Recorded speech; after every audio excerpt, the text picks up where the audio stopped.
বিশেষ করে বড় একটা ভাইরাস এখন বাংলাদেশের মধ্যে কাজ করছে, যেটা হচ্ছে দাড়ি টুপি কিছু নামধারী আলেমের মধ্যে। আলেম বলতে দাড়ি আছে, টুপি আছে, হুজুর।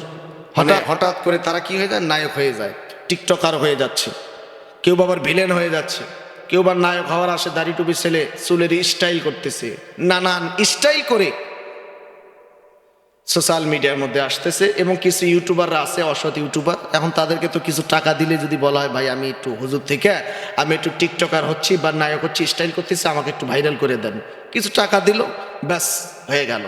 এরপরে যখন কয়েকদিন খুব সোশ্যাল মিডিয়ায় তাকে নিয়ে সমালোচনা আলোচনা সব কিছু চলতে চলতে চলতে চলতে যখন মোটামুটি ভাইরাল হয়ে গেল, কয়েকদিন পর এরপরে লাইভে আসে, আসার পরে বলে আমি ভুল করেছি, অন্যায় করেছি, শয়তানের ধোকায় পড়ে আমি অসৎ পথে চলে গিয়েছিলাম, আমাকে ক্ষমা করবেন, আমি আবার আগের মতো চলে আসলাম। এরপরে তার লাইন ঘাট সোজা মানে ক্লিয়ার হয়ে গেল।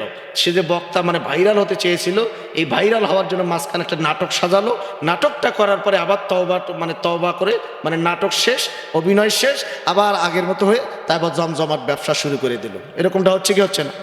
এদের পিছনে দায়ী আমাদের মতো কিছু হুজুররা আছে, যারা দেখবেন এই সমস্ত ব্যক্তিদের একটু এদিক সেদিক হলে আমরা এদেরকে নিয়ে কথা বলি, এদেরকে প্রমোট করি।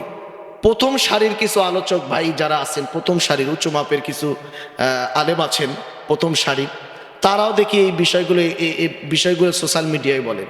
তারা না যতটা ভাইরাল হচ্ছে, একজন উঁচু মাপের পরিচিত মুখ ভাইরাল ব্যক্তিরা যখন এই বিষয়টা নিয়ে কথা বলে, তখন তাদের মাধ্যমে ওই নাটক বাসটা আরও বেশি ভাইরাল হয়ে যাচ্ছে। এই জন্য আমি মনে করি সেটা হচ্ছে এদেরকে নিয়ে কথা বলাটাই ঠিক না, এদের দিকে কান দেওয়াটাই ঠিক না, এদেরকে নিয়ে কোনো কথা বলাটাই ঠিক না।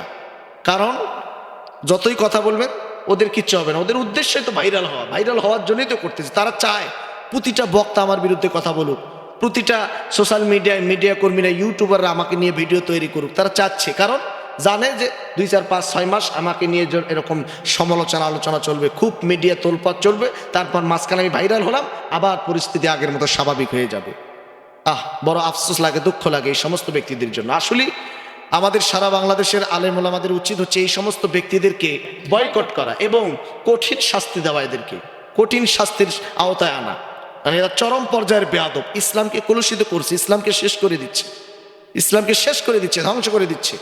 আজকে সব থেকে বড় বিষয় হচ্ছে ভাইরাল, কোনোভাবে যদি ভাইরাল হওয়া যায় তাহলেই সে ব্যবসার একদম জমজমাট ব্যবসা জমে যাবে।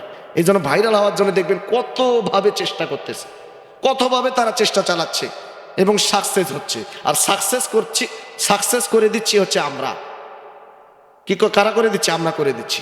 এই জন্য এই সমস্ত বেয়াদব, বখাটে, লম্পট, যেগুলো ইসলামকে ব্যবহার করে, যেগুলো ব্যবসা বাণিজ্য করার চেষ্টা করতেছে, ইসলামকে ব্যবহার করে যারা পুঁজি যোগায়, এদেরকে সর্বস্তরের মানুষ থেকে এদেরকে বয়কট করার সময়ের দাবি। এবং